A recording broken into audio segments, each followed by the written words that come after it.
انسان سے مجبوری میں کوئی کام ہو جائے تو وہ تو معاف ہوتا ہے، لیکن وہ کہے کہ میں بھول گیا تھا، میرا دھیان نہیں رہا تھا، مجھے یاد نہیں رہا تھا، تو یہ غفلت ہے۔ تو غافل اب جب آپ ہو جاتے ہیں تو پھر غفلت انسان کو روز بروز زیادہ غافل کرتی جاتی ہے۔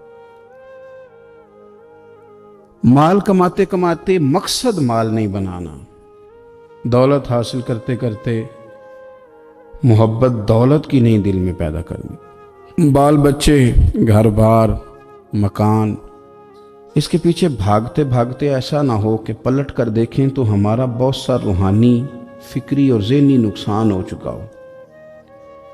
بہت سارے لوگ ہم میں سے ایسے ہیں جو الحمدللہ مقصود نہیں دولت کو بناتے، جن کا مقصود رزق حلال ضرور ہے لیکن وہ اس کو اپنے ذہن پہ سوار نہیں کرتے، صرف دولت کی ہو کے زندہ نہیں ہیں، وہ اللہ کے بندے بن کے زندہ ہیں، رسول اللہ صلی اللہ علیہ وسلم کے غلام بن کے فخر محسوس کرتے ہیں۔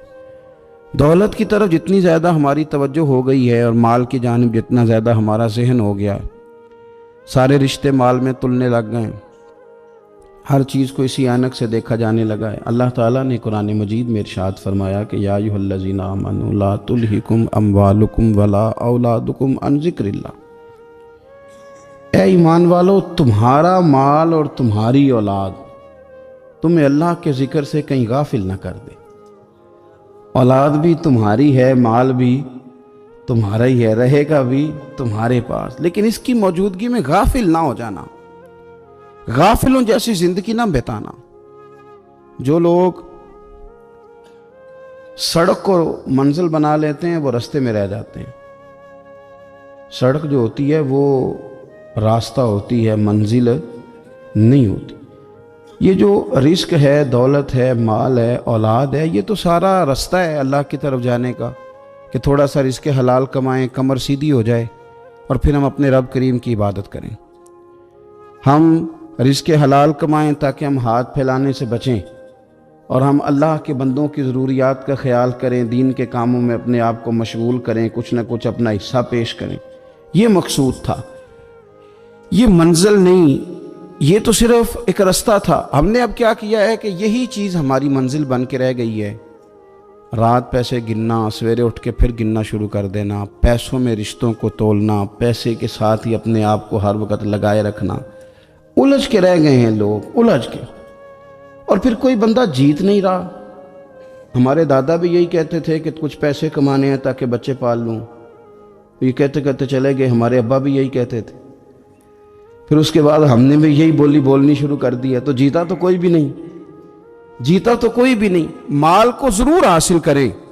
حضرت بہاءالحق نقشبند بخاری رحمۃ اللہ علیہ فرماتے ہیں، میں نے مینا کے میدان میں ایک نوجوان دیکھا جو لاکھوں کا کاروبار کر رہا تھا، لاکھوں کا، دیناروں کا کاروبار کرتا تھا، سونے چاندی ہیرے جواہرات کا کام کرتا تھا، لیکن فرماتے میں نے اس کے دل پہ نظر ڈالی، لاکھوں کا کام کرتا تھا پر اس کا دل ایک منٹ کے لیے بھی اپنے رب کی یاد سے غافل نہیں تھا۔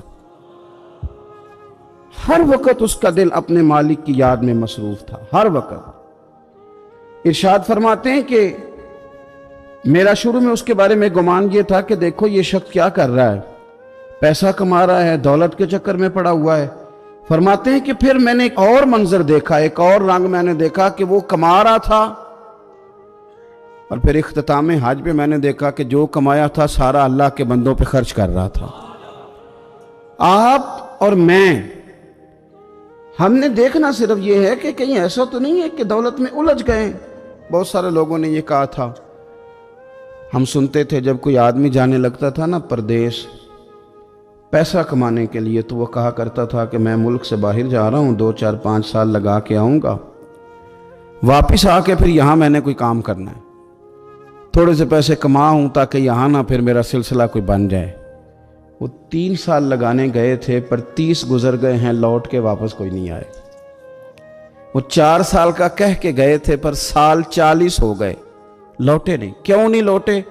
اس لیے کہ پہلے مفاد چھوٹا تھا، خیال یہ تھا کہ تھوڑے سے پیسے آ جائیں گے، بچوں کا خرچہ چلنے لگ جائے، فیسیں پوری ہونے لگ جائیں، اور مجھے کسی سے مانگنا نہ پڑے تو بس پھر میں کامیاب ہوں. یہ طے کیا تھا. اس کے فوراً بعد پھر جب باہر گئے تو خیال آیا کہ نہیں، صرف پنکھے کا نہیں، اے سی کا بل بھی دینا پڑے گا. پھر تھوڑا اور آگے بڑھے تو خیال آیا کہ چھوٹی گاڑی پہ گزارا نہیں ہوتا، بڑی گاڑی نہ لے لیں. پھر خیال آیا کہ بڑی گاڑی لی ہے تو یہ تو اندر کھڑی نہیں ہوتی، سامنے والا پلاٹ مل جائے تو ذرا گراج اچھا بن جائے گا. پھر الجھ گئے دوستو. پھر نہ مالک حقیقی کی جانب وہ نظر جو ہماری ہونی چاہیے تھی نہ رہی. ذوق سے نماز پڑھتے تھے، پھر ہماری نمازیں مختصر ہو گئیں. ہم سویرے اٹھ کے ذوق سے قرآن پاک پڑھتے تھے، پھر وہ وقت بھی ہمارا دفتر کی تیاری میں لگ گیا. رات درود شریف پڑھتے تھے، لیکن وہ بھی سارا ہمارا حساب کتاب میں وقت گزر گیا. ہم نے یہ سمجھا ہی نہیں کہ دولت کارخانہ نہیں دیتا، دولت سیٹھ صاحب نہیں دیتے، دولت آپ کو آپ کی فیکٹری نہیں دیتی، دینے والے تو رب کریم کی ذات ہے. تو جہاں سے آنا تھا وہاں توجہ دینی چاہیے تھی کہ جہاں صرف ایک سبب تھا، ذریعہ تھا. حضرت اویس کرنی رضی اللہ تعالیٰ عنہ، ہمارے صوفیاء میں ایک لفظ بولا جاتا ہے فقر بوذر. یعنی کچھ لوگ ایسے ہیں جو سیدنا ابو ذر غفاری رضی اللہ تعالیٰ عنہ کے طریقے پہ چلتے ہیں. ایک لفظ بولا جاتا ہے فقر بوذر. کچھ لوگ فقر بوذر کے قائل تھے، اسی مزاج کے قائل تھے حضرت سیدنا اویس کرنی رضی اللہ تعالیٰ. ان کے ذہن میں ایک بات بیٹھ گئی تھی کہ یار دینے والا اللہ ہے، دینے والا، عزت بھی اللہ دے گا، رزق بھی اللہ دے گا. بلکہ امام غزالی رحمۃ اللہ علیہ نے تو حدیث لکھی ہے. آپ فرماتے ہیں کہ نبی پاک صلی اللہ علیہ وسلم نے فرمایا جس نے بندوں سے عزت تلاش کی رب اسے رسوا کر دے گا. جو سیاست کر کے عزت حاصل کرنا چاہتا ہے، جو اس طرح کا ماحول بناتا ہے کہ میں کوئی ایسے کام کروں کہ لوگ میری واہ واہ کریں، لوگوں سے عزت کا حصول کرنے والے کو رسوا کر دیا جاتا ہے. عزت دراصل وہی ہے جو رب کریم عطا فرماتا ہے. میرے عزیز دوستو، آپ اپنی توجہ، دل کی توجہ، روح کی توجہ اپنے مالک کی جانب جب کر لیتے ہیں، غفلت کا پھندا اتار دیتے ہیں اور ہر وقت غلبہ رکھنا پیسوں کا، ہر وقت اسی میں سوچنا، اسی میں محو ہو جانا، پھر آپ کا ذہنی نقصان ہوتا ہے. پھر آپ کی روح جو ہوتی ہے وہ بے چین رہنے لگتی ہے. پھر ایسے بھی غریب دیکھے جن کے پاس پیسے ہیں، پیسوں کے علاوہ کوئی شے بھی نہیں. پھر ایسے بھی تنگ دست دیکھے کہ جن کے پاس جائیدادیں بڑی ہیں اور ان کے پاس رات کو سکون سے سونے کے لیے وقت کوئی نہیں. عزیز بھائی، حضرت اویس کرنی رضی اللہ تعالیٰ عنہ کی ملاقات ہو گئی حضرت حرم بن حیان کے ساتھ. یہ بھی تابعی ہیں. تو حضرت حرم بن حیان رحمۃ اللہ علیہ کہتے ہیں یہ نا ہم تو خیر بڑی ساری باتیں سنتے ہیں تو نصیحت نہیں نہ حاصل کرتے. ویسے بھی یہ دور تقریریں کرنے، تقریریں سننے کا ہے. جو عمل کرنے والے لوگ تھے ان کا کیا طریقہ تھا کہ وہ ایک دو جملے کافی تھا. علم و بس کری او یار او ایک کوئی حرف تینوں درکار. جملہ ایک بھی تیرے لیے کافی ہے، لیکن شرط یہ کہ تو عمل کا ارادہ رکھتا ہو، تیرا خیال ہو کہ عمل کرنا ہے. وہ لوگ نا مختصر سی باتیں کرتے، مختصر سی نصیحتیں کرتے، لیکن وہ عکس جلدی کرتے، اس میں سے اپنے لیے خیر جلدی تلاش کرتے. حضرت حرم بن حیان کی ملاقات ہوئی حضرت اویس کرنی رضی اللہ تعالیٰ عنہ کے ساتھ. تو حضرت حرم بن حیان کہتے ہیں میں نے عرض کی حضور میں کسی ملک میں جا کے رہنا چاہتا ہوں، کہیں سکونت اختیار کرنا چاہتا ہوں، یہاں سے ہجرت کرنا چاہتا ہوں، تو مجھے کوئی آپ مشورہ دے میں کہاں جاؤں. تو فرماتے ہیں کہ میں نے جب یہ سوال کیا تو حضرت اویس کرنی نے مجھے اشارہ دیا، فرمانے لگے ملک شام چلا جا. کہتے میں نے اگلا سوال کیا حضور وہاں جا کے کاروبار کیا کروں گا، رہوں گا کیسے، کھاؤں گا کہاں سے. تو فرماتے ہیں حضرت اویس کرنی نے رومال اٹھایا، کندھے پہ رکھا اور چلنے لگے. میں نے کہا حضور آپ نے سوال کا جواب ہی نہیں دیا. تو فرمانے لگے جس دل کو ابھی تک یہی یقین نہیں آیا کہ روزی کون دیتا ہے اسے میں نصیحت کیا کروں. میں تجھے نصیحت کروں جسے آج تک یہی نہیں پتا کہ روزی کون دیتا ہے. تو ابھی تک اپنے دل کو پکا ہی نہیں کر پایا کہ روزی رب دیتا ہے. او خدا کے بندے کیا نصیحت کروں تجھے، تو ابھی تک یہاں اڑا ہوا ہے. تیرا جو توکل ہے وہ مضبوط ہونا چاہیے، تیرا بھروسہ اپنے رب کی ذات.